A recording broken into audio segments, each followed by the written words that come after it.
तो डायमंड बनने के बाद ड्यूटी खत्म नहीं होती है, उस टाइम पे तो क्या होती है, शुरू होती है। अभी तो पार्टी शुरू हुई है। पहले जैसे कोई बच्चा पेंसिल तोड़ देता था तो पापा उसको बोलते थे तूने पेंसिल तोड़ दी, नुकसान कर दिया, मालूम है पैसे पेट पे नहीं लगते, तो चुपचाप बैठ के छुप जाते थे। अभी आजकल के बच्चे बहुत स्मार्ट हैं, यूट्यूब देखते हैं, गूगल देखते हैं, फेसबुक देखते हैं और 300 चैनल देखते हैं। तो उसने बोला नहीं बेटा ऐसा नहीं बोलते, ये तुम्हारे पापा हैं पापा। तो उसने बोला ये कोई पापा है, ये तो पापी है पापी, पापा तो साढ़े पंजाब में मिलते हैं ऐसे मोटे मोटे।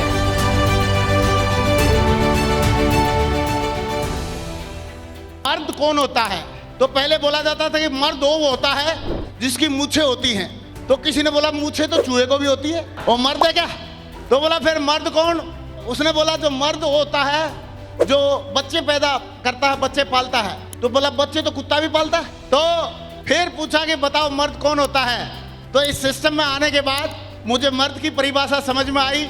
इस सिस्टम की भाषा में मर्द कौन होता है? दोस्तों मर्द इस सिस्टम में सिर्फ जेंट्स नहीं होते, मर्द महिला भी हो सकती हैं। झांसी की रानी किसी मर्द से कम थी क्या? इंदिरा गांधी जी मर्द थी कि नहीं? और बहुत सारी महिलाएं हुई हैं जिन्होंने मर्द से भी बड़े काम करके दिखाए हैं। तो मर्द वो नहीं होता जो जेंट्स होता है, मर्द वो नहीं होता जो केवल मूंछ होती है, मर्द वो नहीं होता जो बच्चे पालता है, मर्द वो होता है जो अपने माँ बाप के, बच्चों के, बीवी के सपने पूरे करता है। और मर्द बनने का सिर्फ एक ही डायलॉग है, सीधा सा रास्ता है कि डायमंड बन जाओ। और डायमंड बनने के लिए और बनाने के लिए लगातार प्रोसेस है। कई लोग डायमंड बन गए हैं, तो डायमंड बनने के बाद ड्यूटी खत्म नहीं होती है, उस टाइम पे तो क्या होती है, शुरू होती है। अभी तो पार्टी शुरू हुई है। कई लोग बोलते हैं सर डायमंड बन गया, अभी मुझे काम करने की क्या जरूरत है? अरे डायमंड बनने के बाद ही तो असली मजा आता है काम करने में। डायमंड बनने के बाद असली मजा आता है, काम शुरू होता है। तो इसमें मुझे एक बात और याद आती है। यहाँ पे आगरा में मैं रहता था, तो एक दिन एक मेरे पड़ोस में था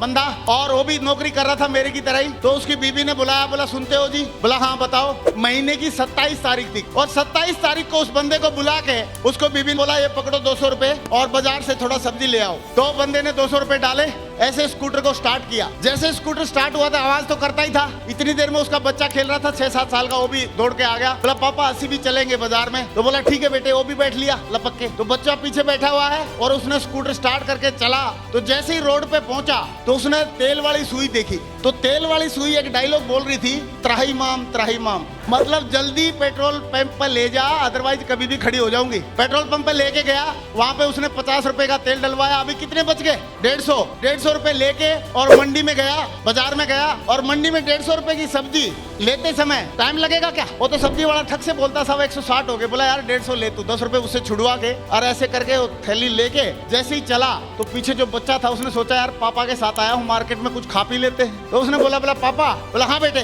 बोला मैनू ये केले दिलवा दो। उसने सोचा यार पैसे तो है ही नहीं, बच्चा है इसको बेवकूफ बना देता हूँ। तो उसने बोला बेटा ये भी कोई केला है? ये तो केली है, केली। केले तो साढ़े पंजाब में मिलते हैं ऐसे मोटे मोटे। अभी आजकल के बच्चे बहुत स्मार्ट हैं, यूट्यूब देखते हैं, गूगल देखते हैं, फेसबुक देखते हैं और 300 चैनल देखते हैं। पहले जैसे कोई बच्चा पेंसिल तोड़ देता था तो पापा उसको बोलते थे तूने पेंसिल तोड़ दी, नुकसान कर दिया, मालूम है पैसे पेट पे नहीं लगते, तो चुपचाप बैठ के छुप जाते थे। लेकिन अभी बच्चा बोलता नहीं है, सोचने लग जाता है यार ये पापा ने कौन सी साइंटिस्ट वाली बात बता दी कि पैसे पेट पे नहीं लगते। और पैसे अगर पेट पे ही लगते तेरे को पापा कौन बोलता? मैं खुद ही तोड़ लाता पैसे पेट से, कि तेरे से ज्यादा तोड़ के लाता, जल्दी चढ़ जाता। तो बच्चे को पता लग गया पापा बेवकूफ बना रहे हैं। तो थोड़ा और आगे गया तो बच्चे ने सोचा दोबारा टेस्ट करता हूँ, सचमुच में बेवकूफ बना रहे हैं आप, मुझे भर में। तो उसने बोला पापा फिर ये संतरे दिला दो। तो बोला बेटा ये भी संतरा कोई, ये तो संतरी है संतरी। संतरे तो साढ़े पंजाब में मिलते हैं ऐसे मोटे मोटे। बच्चे को कंफर्म हो गया सरासर बेवकूफ बनाया जा रहा। बच्चे ने सोचा लास्ट एक और टेस्टिंग करता हूँ, क्या पता भूल चूक होगी हो। तो थोड़ा सा आगे गया तो मोटे मोटे आम दिखे, उसको बोला पापा ये आम तो मोटे, ये दिला दो। तो उसने बोला बेटा ये कोई आम है? ये तो अमिया है अमिया। आम तो साढ़े पंजाब में मिलते हैं ऐसे मोटे मोटे। अभी बच्चे ने मुंह फुला लिया और नाराज हो गया और बोला ठीक है मुझे समझ में आ गया चल। और उसके पीछे बैठा स्कूटर के और एकदम नाराज मूड में मुंह फुला के बैठा हुआ। और वापिस आया वो बंदा, उसने आते ही स्कूटर रोका, मैडम तैयार थी, उसको थैला पकड़ाया और बच्चा भी चटकी से स्कूटर से नीचे उतरा। और उतरने के बाद बोला मम्मी? बोला हाँ बेटा। बोला ये आदमी है ना ठीक नहीं है। तो भारतीय नारी बच्चों के सामने पति के बारे में हमेशा अच्छा ही बोलती है, बोलना भी चाहिए। तो उसने बोला नहीं बेटा ऐसा नहीं बोलते, ये तुम्हारे पापा हैं पापा। तो उसने बोला ये कोई पापा है? ये तो पापी है पापी, पापा तो साढ़े पंजाब में मिलते हैं ऐसे मोटे मोटे। अगर बच्चे को उसकी मनचाही एजुकेशन नहीं दिला पाते हैं, उनके ड्रीम पूरे नहीं कर पाते हैं, तो आपको क्या लगता है हम पापा कहलाएंगे बच्चों से या पापी कहलाएंगे?